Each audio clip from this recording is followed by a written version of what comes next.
यह 18 दोहों का परशुराम लक्ष्मण संवाद कोई साधारण प्रसंग नहीं है। यह 18 दोहों का प्रसंग 18 अध्याय की श्रीमद् भगवद गीता की तरह है। और श्रीमद् भगवद गीता में जितनी मूल बातें आती हैं, मूल तत्व आते हैं, वह सब इस परशुराम लक्ष्मण संवाद के मध्य में है।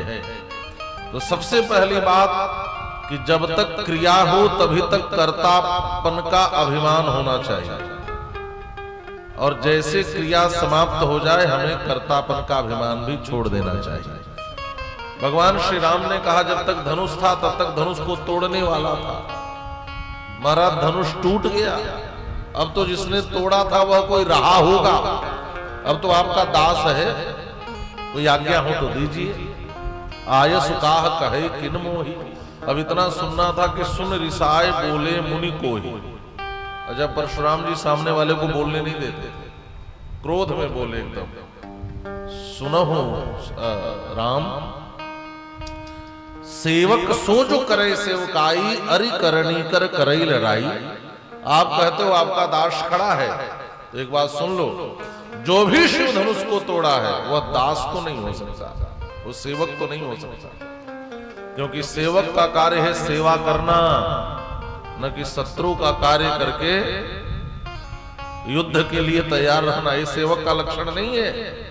सेवक सो जो करे सेवकाई, अरि करणी कर करई लड़ाई। सुनहु राम जे शिव धनु तोरा, सहस बाहु सम सो रिपु मोरा। वो सहस्र बाहु के समान मेरा शत्रु है। बिगड़ पड़े। लखन भैया ने कहा ये तो बड़ी विचित्र स्थिति है। हमारे राघव भैया जिस भाषा में बात कर रहे हैं उस भाषा के अभ्यस्त श्री परशुराम जी नहीं है। अब परशुराम जी जिस भाषा में बात करना चाहते उस भाषा में हमारे राघव भैया उत्तर देंगे नहीं। और जब दो प्रकार के भाषाई हो जाए तो बीच में एक दुभाषीय की जरूरत पड़ती है, एक ट्रांसलेटर की जरूरत पड़ती है। अब मान लीजिए कोई चाइनीज आकर आपके यहाँ सामने ची चाचू करे, वो आप न समझे, तो बीच में एक ट्रांसलेटर, एक अनुवादक, एक दुभाषिया चाहिए जो उसका अनुवाद आपको सुनाए और आपकी भाषा का अनुवाद हो। तो लखन भैया ने कहा कि अब यहाँ पे मेरी जरूरत है, और सोचा मैं जाऊं, गुरुजी रोक न ले। लेकिन जब लखन भैया चले देखे गुरुजी कुछ बोले नहीं, तब लखन भैया धीरे से मुस्कुराए, और लखन भैया मुस्कुरा करके पास में आए और आकर उन्होंने कहा महाराज आप बहुत दुखी दिखाई दे रहे हो। आप दुखी क्यों हो? यदि धनुष टूटने की घटना से दुखी हो तो बचपन से लेकर आज तक जाने कितने धनुष को हम लोगों ने तोड़ा होगा। बहु धनु ही तोरी लरिकाई, कब होना सरिसी कीन हो गोसाई। यही धनु पर ममता कही हेतु, सुन रिसाए कह ब्रकुल केतु। अच्छा, लखन भैया ने कहा बहुत धनु ही तोरी लरिकाई, बहुत से धनुष को हमने तोड़ा है। इसका मतलब यह है, लखन भैया कहना चाहते हैं कि घटना दुख नहीं देते, दुख के मूल में जो ममता है वह कारण होती है। अब आप ध्यान से सुनेंगे, आप लोग रोज न्यूज सुनते हैं, अखबार पढ़ते हैं। आपने घटना पढ़ी कि बद्रीनाथ यात्रा में बस में बैठ करके यात्री जा रहे थे और बस खाई में गिरी, इतने लोगों की मृत्यु हो गई। आप घटना सुनते हैं, समाचार पढ़ते हैं। अच्छा, समाचार पत्र में पढ़े या घटना सुने, और आप लोग क्या करते हैं? उसी समय चाय की घूंट लेते हैं, बिस्किट चबाते हैं, और फिर कहते नहीं ज्यादा मरे होंगे तो न्यूज वाले कम दिखाते हैं, ऐसे ही कमेंट करते हैं, ऐसी ही टिप्पणी करते हैं। अच्छा बताइए, वहां 60-70 लोगों की मृत्यु हो गई, आपको कोई फर्क पड़ा? बोलो बोलो, कोई फर्क पड़ा? कोई फर्क नहीं पड़ता। आप तो रोज ऐसी घटना, रोज ऐसे समाचार, रोज ऐसी सूचनाएं सुनते रहते हैं। लेकिन यदि आपको पता चल जाए कि जो बस खाई में गिरी है उसमें कोई आपका भाई था, मामा थे, कोई ननिहाल पक्ष का था, कोई ससुराल पक्ष का था, कोई आपका रिश्तेदार था, तो क्या आप चाय पी पाओगे? क्या आप कोई कमेंट कर पाओगे? क्या करोगे? दुखी हो जाओगे। तो एक बात बताओ, घटना तो दुख नहीं दी, घटना ने दुख दिया, घटना ने दुख नहीं दी। जब आपको पता चला कि इससे मेरा संबंध है, इससे मेरा रिश्ता है, तो कोई संबंधी निकल गया तो संबंधी के प्रति आपकी ममता है। आपके पिताजी थे, आपकी माँ थी, आपका बेटा था, तो उसके प्रति तो आपकी ममता होती है ना। जननी जनक बंधु सुत दारा तन धन भवन सुहृद परिवारा, ये 10 जगहों में ममता होती है ना। तो आपको पता चला कि हमारा कोई था, तब आपको दुख मिला। तब आप बताइए, दुख घटना देती है कि दुख ममता देती है? बोलो बोलो। दुख तो ममता देती है। और लखन भैया ने कहा, महाराज यही धनु पर ममता के ही हेतु आप दुखी इसलिए हो क्योंकि अपना संबंध इस धनुष से जोड़ रहे हो। नहीं, घटनाएं दुख नहीं देती। यदि घटना दुख देती तो बचपन से लेकर आज तक जाने कितने धनुष को हमने तोड़ा है। आप कभी दुखी होकर के नहीं आए, चूंकि आप अपना रिश्ता इस धनुष से जोड़ रहे हो, इसीलिए आप दुखी हो। दुख हमेशा ममता देती है। जिसके प्रति हमारी ममता होती है, हमें दुख मिलता है। अच्छा, भगवान परशुराम के लिए, भगवान परशुराम से बड़ा कोई त्यागी आपको दिखेगा नहीं। आपने घटना सुनी होगी, जिसने उदंडता की, जिसने उपद्रव किया, उससे पृथ्वी को छीन कर उन्होंने महर्षि कश्यप को दान में दे दिया। और कभी रात्रि में पृथ्वी पर भगवान परशुराम निवास नहीं करते थे। वाल्मीकि रामायण में राम जी से कहते हैं कि शीघ्रगामिता शक्ति को नष्ट करिए, क्योंकि मैं रात्रि में इस धरती पर निवास नहीं करता, मैंने पृथ्वी को दान में दे दिया। तो जिस व्यक्ति की ममता बिल्कुल ना हो, जिसमें जो इतना ममता रहित हो, महाराज इतना ममता रहित हो कि पूरी पृथ्वी ही दान कर दे, ऐसे भगवान परशुराम इतने ममता रहित थे। कोई उनको कहे कि आपकी ममता नहीं गई तो क्रोध आएगा कि नहीं? इसको कहते हैं मर्म पर प्रहार करना। आप समझ पा रहे हैं? कोई कहे कि बच्चे किसके खेल रहे हैं, तो कोई कहे कि ब्रह्मचारी जी के हैं, तो ब्रह्मचारी जी को क्रोध आएगा कि नहीं? ब्रह्मचारी का मतलब कहते हैं त्यागी जी महाराज का है, तो नाम हो त्यागी और सारी लग्जरी सुविधाएं उन्हीं के पास हो, यह है मर्म पर प्रहार। अच्छा, कोई कहे कि बताओ ये 56 व्यंजन बढ़िया बढ़िया किसके लिए बन रहे हैं? कोई कहे फलाहारी जी महाराज के लिए, तो ये मर्म पर प्रहार है कि नहीं? इसे वो कहते हैं मर्म पर प्रहार करना। वह भगवान परशुराम जिसने पृथ्वी को दान कर दिया। और आज लखनलाल जी ने कहा कि यही धनु पर ममता के ही हेतु आपकी ममता अभी तक नहीं गई। मानो लखन भैया ने मर्म पर प्रहार किया। और यदि इसको एक और अर्थ में समझे तो उन्होंने कहा, महाराज दुख हमेशा ममता देती है और ममता संबंधों में होती है। तो आप जबरदस्ती का संबंध धनुष से क्यों जोड़ रहे हो? ये धनुष किसका था? बोलिए, धनुष किसका था? भगवान शिव का। शिव धनुष है ना।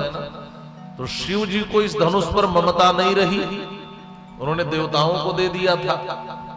देवताओं ने महाराज जनक के पूर्वज जिनका नाम देवरात था, वाल्मीकि रामायण में लिखा है, तो इनके पूर्वज देवरात को दे दिया। अच्छा, देवरात की ममता नहीं रही, उन्होंने अपने आने वाले वंशजों को दे दिया। और अभी अभी जिनका अधिकार इस धनुष पर था महाराज जनक का, उनकी भी ममता नहीं रही। जिनके यहाँ इतने समय से धनुष है, उनकी भी ममता नहीं थी, उन्होंने तुड़वा दिया।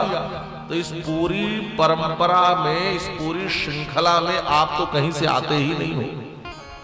आप हो क्या इसके बीच में? कहीं धनुष किसी और का, इस परंपरा में मिला किसी और को, अधिकार किसी और का था और उन्होंने तुड़वा दिया। तो इसके बीच में, इस परंपरा में आप कहीं से आते नहीं हो। आप जब जबरदस्ती का संबंध इससे जोड़ रहे हो तब आपकी ममता इसमें आ रही है, और आप दुखी अपने ममता के कारण हो महाराज, धनुष के टूटने से नहीं। बालक बर्रे एक स्वभाव, अभी आगे बात आएगी, जिससे बर्रे बर्रे समझते हैं ना, है ना, जो देखने में छोटा लेकिन मार दे मारा तो तुरंत फूल आता है मुंह। तो लखन भैया की बातें तो वैसी ही, क्रोधित हो गए। रे नृप बालक काल बस बोलत तो ही न समार, धनु ही सम त्रिपुरारी धनु विदित सकल संसार। तो मेरे आराध्य के धनुष को धनु ही कहता है, ये मेरे आराध्य के धनुष का अपमान है। कोई धनुष को धनु ही कहे, धनु ही सम त्रिपुरारी धनु, त्रिपुरारी के धनुष की तुलना तुमने बचपन में खेलने वाले धनु ही से कर दी है। जब गुस्सा तो ममता वाली शब्द पे आया है ना, ममता वाले शब्द पे। अब ममता का अर्थ आप वही समझिए जो मैं कह रहा हूं, कुछ और मत समझ लीजिए। अभी एक और ममता है जो बहुत दुखी है। तो आप यहां की ही ममता समझिए, कहीं और की ममता न समझ लीजिए। तो आज किसी ने एक व्हाट्सएप पे मैसेज भेजा कि पहले लोग 10 रुपए का सर्फ एक्सेल लेकर के कपड़े का पूरा दाग खत्म कर देते थे। आज प्रधानमंत्री ने 10 रुपए की झाल मूरी खा करके बंगाल का दाग साफ कर दिया। ऐसे ऐसे भी लोग मैसेज देते थे महाराज। तो यही धनु पर ममता के ही हेतु है ना।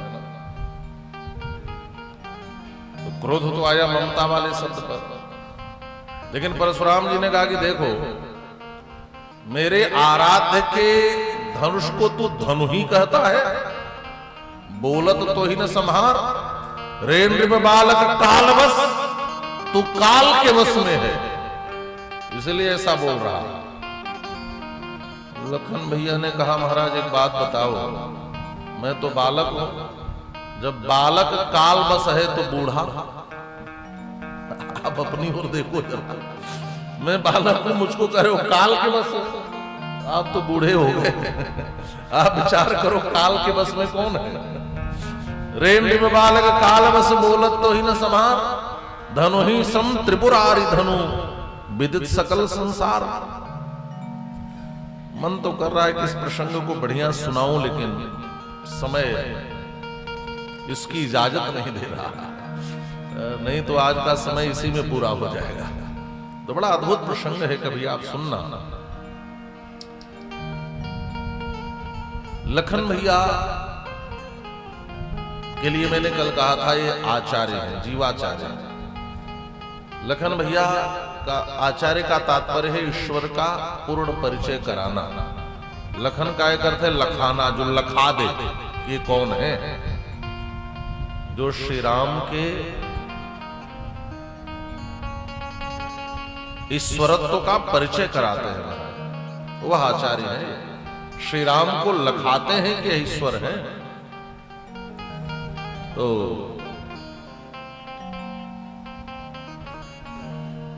मेरे आराध्य के धनुष को तुमने धनु ही कहा, लग रहा है तो काल बस है। तो लखन भैया ने कहा महाराज, लखन कहा हंसी हमरे जाना, सुनो देव सब धनुष समाना। आपकी दृष्टि में भले धनु ही और धनुष में अंतर हो, लेकिन मेरी दृष्टि में तो सब धनुष समान ही है। क्यों? क्योंकि कोई धनुष वेद नहीं पढ़ाता, हर धनुष प्राण ही लेता है।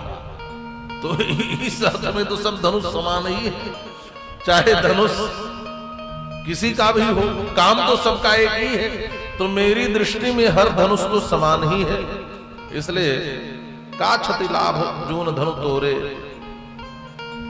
महाराज, एक पुराने धनुष को तोड़ने से कौन सी बड़ी क्षति हो गई? परशुराम जी ने कहे तो बड़ा उदंड है बालक। कल ही मैंने बताया था, का क्षति लाभ जून धनु तोरे, देखा राम नयन के भोरे। राम जी ने धीरे से लखन भैया की ओर देखा तो लखन भैया तुरंत शांत होकर के कदम पीछे हटा लिए। राम जी ने कहा, महाराज मेरे भाई को उदंड मत समझना, ये तो आंखों की भाषा भी समझता है। आंखों की भाषा। लखन भैया ने कहा, महाराज इसमें राघव भैया का कोई दोष नहीं, तो पुराना धनुष था, छुअत टूट रघुपति ही न दोषो। उन्होंने छुआ था, टूट गया, इसमें उनका क्या दोष है। परशुराम जी अपने फरसे को आगे किए और फरसे को आगे करके कहते हैं, अरे बालक बोले चितई परसु की ओरा। अच्छा, बोल तो रहे हैं लखन लाल जी से, लेकिन देख किधर रहे हैं? फरसे की ओर। बोले चितई परसु की ओरा, रेसठ सुनहि स्वभाव न मोरा। लगता है तो मेरे स्वभाव से परिचित नहीं है। अब सुन ले, बाल ब्रह्मचारी यति को ही विश्व विदित क्षत्रिय कुल द्रोही। बाल ब्रह्मचारी हो, अति को ही हो। और नहीं सुना तो सुन ले, भुजबल भूमि भूप बिनु कीन्ही, विपुल बार मही देवन दीन्ही। अपनी इन्हीं भुजाओं के बल से मैंने अनेकों बार पृथ्वी को जीतकर ब्राह्मण को दान में दे दिया है। तू मुझे भंडारा पाने वाला ब्राह्मण समझता है, निमंत्रण में जाने वाला ब्राह्मण समझता है। सहस बाहु भुज छेद निहारा, परस बिलोक महीप कुमारा। पहले तो परस की ओर देखकर बोले, फिर उनके फरसे की ओर कोई देख नहीं रहा था, तो अंत में कहे भी कि देख इस फरसे को ध्यान से, इसी से मैंने सहस्रबाहु की भुजाओं को काटा है ना। सहस्रबाहु भुज छेद निहारा, परसु बिलोक महीप कुमारा। इस फरसे को तू देख ध्यान से। बार बार कहे लखन भैया उधर देखे ही नहीं। तो परशुराम जी ने कहा कि इधर क्यों नहीं देख रहे हो? कहा, महाराज मैं उधर देखूं तो लड़ाई तुरंत हो जाएगी, मैं उधर नहीं देख रहा हूं, मैं तो कहीं और देख रहा हूं। मैं तो आपके जनेऊ को देख रहा हूं। आप ब्राह्मण देवता हैं और हमें जो संस्कार मिले हैं, जिसके कंधे पर यज्ञोपवीत है, ब्राह्मण देवता है, उसके सामने सिर हमेशा झुकता रहा है। महाराज हम फरसा देखें तो इधर से भी धनुष उठ ही जाएगा। मैं तो जनेऊ देख रहा हूं। भृगुसुत समुझ जनेऊ बिलोकी, जो कुछ कहूं सहे रिसरो। मैं तो आपको भृगुसुत समझकर, भृगुवंशी समझकर आपके जनेऊ को देख रहा हूं महाराज। और सुर महिसुर हरिजन अरुगाई, हमरे कुल इन पर न राई। हमारे कुल का नियम है महाराज, देवता, ब्राह्मण, भगवान के भक्त और गाय, इन पर अपनी वीरता नहीं दिखाई जाती। ये हमारे कुल का नियम है। सुर महिसुर हरिजन अरुगाई, हमरे कुल इन पर न सुराई। हम इन पर अपनी वीरता नहीं दिखाते महाराज। अब तो परशुराम जी का क्रोध धधक उठा। परशुराम जी सीधे महामुनि विश्वामित्र की ओर देखे और देखकर कहते हैं, कौशिक सुनहु मंदो यह बालक। आप ऐसे बालक को साथ लिए घूम रहे हो महाराज, ऐसे मंद बुद्धि को लिए घूम रहे हो। अरे मैं तो आपके साथ समझकर अभी तक इसको जीवित छोड़ा हूं, नहीं तो कब का इसका गर्दन अब तक मैं उतार चुका होता। ऐसे बालक को लेकर के चल रहे हो। अब महाराज संवाद तो बड़ा लंबा चौड़ा है। क्रोधित हुए परशुराम, राम जी सामने आ गए, फिर से हाथ जोड़ लिया, महाराज नाथ करहु बालक पर छोहु, सूध दूध मुख करियन को। ये तो अभी दूध मुहा बालक है महाराज। और आप तो जानते हैं बालक मर रही है एक स्वभाव, तो बालक है, अभी तो इसके दूध के दांत भी ठीक से टूटे नहीं है। दूध मुख का मतलब यही होता है, अभी दूध के दांत भी नहीं टूटे हैं, इसलिए ऐसा बोल रहा है। और जौ लरिका कछु अचगर करही, गुरु पितु मातु मोद मन भरही। यदि बच्चे थोड़ी चंचलता भी करते हैं तो जो गुरु हैं, जो माता पिता हैं, उन पर गुस्सा नहीं करते, वो तो प्रसन्न होते हैं, वो तो मुदित होते हैं। इसलिए महाराज छोह करिए, दया करिए, कृपा करिए, बालक है। और जब राम जी ने ऐसा कहा, राम बचन सुनी कछुक जुड़ाने, लेकिन कही कछु लखन बहुरी मुस्कुराने। धीरे से लखन भैया कह के फिर कुछ मुस्कुराए। अब आप कल्पना करें, राम जी की बात ने अभी थोड़ी शीतलता दी ही थी कि लक्ष्मण की मुस्कुराहट देखी तो फिर हंसत देख नख सिख रिस व्यापी, राम तोर भ्राता बड़ पापी। राम सच कहो, ये तुम्हारा भाई बड़ा पापी है। इतना सुनकर लखन भैया फिर मुस्कुरा दिया। परशुराम जी ने कहा, सुन, तुझे कोई पापी कहता है तो अच्छा लगता है क्या? मैंने पापी कहा तो मुस्कुरा रहा है? लगन भैया ने कहा, बहुत अच्छा लगता है। कोई मुझे कहे कि छोटा वाला बड़ा पापी है तो मुझे बहुत अच्छा लगता है। अच्छा, क्यों? कहा, जब कोई कहता है छोटा वाला पापी है तो इससे सिद्ध होता है कि बड़ा वाला पुण्यात्मा है। आपने मुझे पापी कहा, इसका मतलब आप मेरे राघव भैया की प्रशंसा कर रहे हो कि बड़ा वाला अच्छा है। और कोई राघव भैया की प्रशंसा करे तो मुझे तो अच्छा लगता है। परशुराम जी ने कहा, बड़ा टेढ़ा है, बड़ा टेढ़ा है। अच्छा, एक बात और, लखन भैया को लेकर के सबकी दृष्टि एक ही प्रकार है। थर थर कांपहि पुर नर नारी, छोट कुमार खोट बड़ भारी। तो देखने वाले भी कहते हैं कि छोटा वाला बड़ा खोटा है। यदि इनका क्रोध बड़े वाले शांत कर भी देते हैं तो छोटा वाला ये फिर से क्रोधित कर देता है। परशुराम जी ने कहा, बड़ा टेढ़ा है। अरे राम, तुम कितने अच्छे हो, कितने सीधे हो, और ऐसे टेढ़े व्यक्ति को अपने साथ रखते हो। सहज टेढ़ अनुहरई न तोही, नीच नीच सम देख न मोही। देखो तो इस सहज टेढ़ा है, तुम्हारा अनुगमन नहीं करता,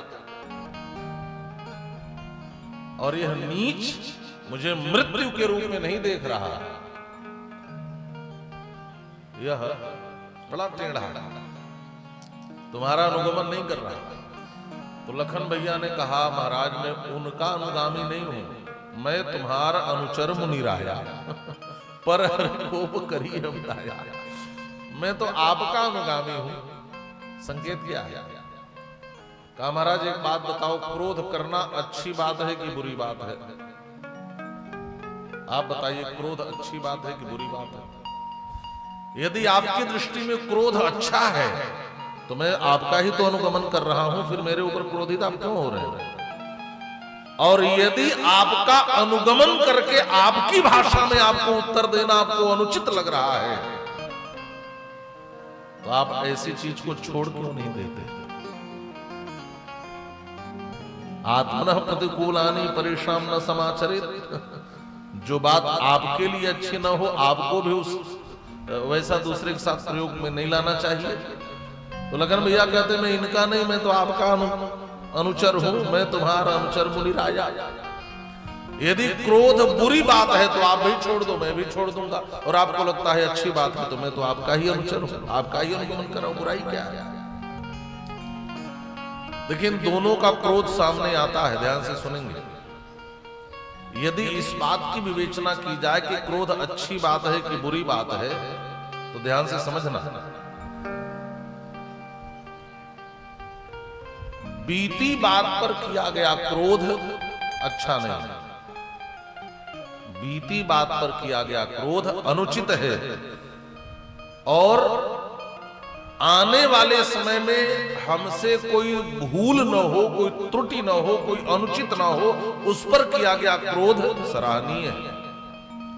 तो परशुराम जी का जो क्रोध है यह भूतवादी क्रोध है, और लखन भैया का जो क्रोध है भविष्यवादी क्रोध है। अब इसके अंतर को आप गंभीरता से समझना कि जैसे कोई चीज गिर करके टूट गया, मैं उदाहरण दे रहा हूं, आपके हाथ में आपका मोबाइल है ना, या आपके यहाँ किसी बच्चे ने लिया, उससे गिर गया, छूट कर टूट गया, तब लाख सिर पटको, लाख उस बेटे को कूट डालो, पीटना कहीं कहीं कूटना कहते हैं बहुत मारने को, तो कूट पीट डालो, मोबाइल बन जाएगा क्या? बोलो बोलो, बन जाएगा, ठीक हो जाएगा। आपके हाथ में कोई ग्लास है शीशे का, छूट कर गिर जाए तो आप लाख सिर पटको, ग्लास जुड़ेगा क्या? नहीं जुड़ सकता। तो जो बात बीत चुकी, जो काम बिगड़ गया, उस पर आप क्रोध करोगे तो आपका क्रोध अनुचित क्रोध है।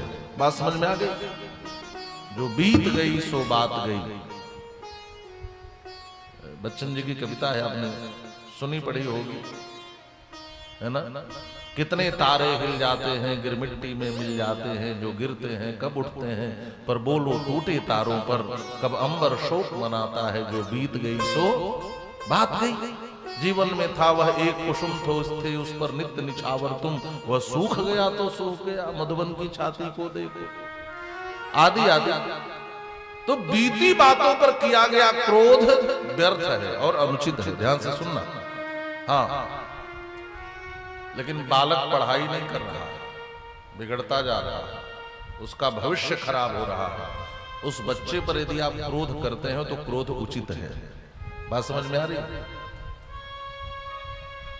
बीती बातों पर, भूतकाल पर किया गया क्रोध अनुचित है और भविष्य में अच्छा हो इसके लिए किया गया क्रोध उचित है।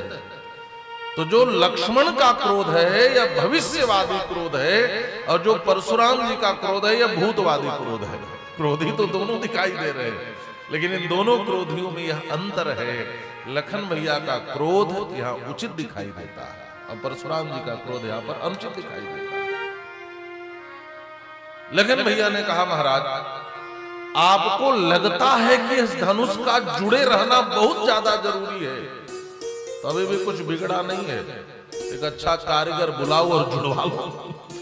एक लोगों के सिर काट देने से, लोगों को मार देने से कुछ अच्छा होगा? लखन भैया ये तो कह रहे हैं कि आप जो क्रोध कर रहे हो महाराज, ये उचित क्रोध नहीं है। आपका क्रोध बीती बातों पर क्रोध है, यह उचित नहीं है। यदि आपको इतना ही है तो आप ऐसा करो। अब तो महाराज इतना क्रोधित हुए परशुराम जी, मैं बस अब इसको विराम दे रहा हूं। उठाए फरसा और मारने के लिए चले, और जैसे मारने के लिए चले, गोस्वामी पाद कहते हैं कि हाथ ही आगे नहीं बढ़ रहा, हाथ ही अपने आप स्तंभित हो गया और क्रोध से छाती जल रही है। मानसकार कहते हैं,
छाती।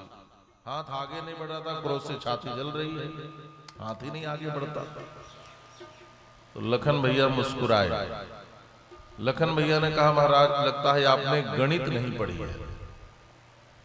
परशुराम जी ने कहा कि लड़ाई झगड़े से और गणित का क्या लेना देना? गणित और लड़ाई झगड़े का क्या लेना देना? तो लखन भैया ने कहा, महाराज गणित में भी मार काट होता है और लड़ाई झगड़े में भी। गणित में भी मार काट होता है कि नहीं? 2 से 10 को काटो, वहां भी शब्द प्रयोग करते हैं ना, इससे इसको काटो। तो यदि वहां भी काट पीट हो रहा है तो इसका मतलब वहां भी काट पीट तो होता ही है, गणित में भी और लड़ाई झगड़े में भी। मतलब महाराज आपने गणित नहीं पढ़ी है। परशुराम जी ने कहा, गणित का क्या लेना देना? कहा, गणित में एक विधा है, उसको कहते हैं भाग। आप लोग पढ़े होंगे, जोड़ घटाव गुणा भाग। तो भाग के कुछ अंग होते हैं, भाजक भाज्य भजन फल शेष, ये 4 अंग होते हैं, भाजक, भाज्य, भजनफल, शेष। ऐसे 2 से आप 5 में भाग दीजिए, है ना, तो शेष कितना बचेगा? 1 शेष बचेगा। अच्छा बताओ, अब 1 में फिर 2 का भाग लगेगा क्या? 2 से 1 क्यों काटा जा सकता है क्या? नहीं काटा जा सकता। तो शेष उसी को कहते हैं जो काटा न जा सके, नहीं जा सकता। जो गणित आपके फरसे के समझ में आ गए वो अभी तक आपके समझ में नहीं आई। आपको पता है मैं कौन हूं? शेष सहस्र शीस जग कारण, जो अवतरे भूमि भय धारण। आप केवल क्षत्रिय कुमार के रूप में मुझे देख रहे हैं, यह दृष्टि ठीक नहीं है। आप ठीक से समझिए मैं कौन हूं। मैं आदि शेष हूं। जब गणित का साधारण शेष नहीं कटता तो यह आदि शेष कैसे कटेगा महाराज? आदि शेष कैसे कटेगा? बही न हाथ दहेरी से छाती। तब तक अब राम जी को लगा कि कहीं ये फरसा चला न दे, तो राम जी स्वयं आगे आ गए। और महाराज जब स्वयं आगे आ गए, स्थिति वही है, हाथी कुंठित हो गया, देखते रह गए ये हो क्या रहा। लखन भैया ने कहा महाराज अभी तक नहीं समझ पाए। कहा नहीं समझ पाए। तो लखन भैया ने धीरे से पूछा महाराज आपने हिंदी पढ़ी है? परशुराम जी ने कहा अभी गणित कह रहा था, अब हिंदी की बात कर रहा है, मतलब क्या? लखन भैया ने कहा कि अच्छा एक बात बताइए, अखंड किसे कहा जाता है? कहा जिसका खंड नहीं हो सकता। और आपको पता है कौन है? राम अखंड एक सीता भर, ज्ञान अखंड एक सीता भर। ये राम जी कौन है? अखंड है, अखंड ब्रह्म है। अखंड उसी को कहते हैं जिसका खंड नहीं किया जा सकता। तो यदि आप जानते कि यह अखंड ईश्वर है तो आप इनको काटने का, इनको मारने का प्रयास ही नहीं करते। परशुराम जी सोचने लगे कि कब से किसी और मुझे इशारा कर रहे हैं, मैं शायद समझ न पा रहा हूं इनका इशारा किस ओर है। लखन भैया बार बार संकेत कर रहे हैं महाराज खुलकर नहीं बता सकता। हम दोनों को क्षत्रिय बालक मत समझो, मैं आदि शेष हूं और ये वो है, ये ईश्वर है। इसलिए निपट क्षत्रिय कुमार समझ करके परसु मत घुमाओ, समझ लो ये कौन है। तब वो संकेत ध्यान में, अच्छा ऐसा तो नहीं कि परिपूर्णतम परमात्मा का अवतार हो गया हो, मैं तो अंशावतार हूं, कहीं स्वयं परिपूर्णतम परमात्मा का अवतार तो नहीं हो गया। तो समझू पहचानू कैसे? का एक मानदंड मेरे पास है। उन्होंने कहा हे रघुनाथ अब विलंब मत करो, इनका जो संकेत है और मुझे समझना चाहता हूं उसका एक ही उपाय है कि आप इस धनुष को ग्रहण करके इस पर प्रत्यंचा चढ़ाओ तो मैं समझ जाऊं कि मैं जो समझना चाहता हूं क्या आप वही हो। राम रमापति कर धनु लेहु। अच्छा परशुराम जी भी देना ही चाहते थे कि गोस्वामी पाद कहते हो धनुष अपने आप परशुराम जी की ओर से चलकर राम जी के पास आ गया। नमस्कार। देत चाप वही चली गया, देत चाप वही चली गया, देत चाप वही चली गया, देत चाप वही चली गया। परशुराम मन विस्मय भयो, परशुराम मन विस्मय भयो, परशुराम मन विस्मय भयो, परशुराम मन विस्मय भयो।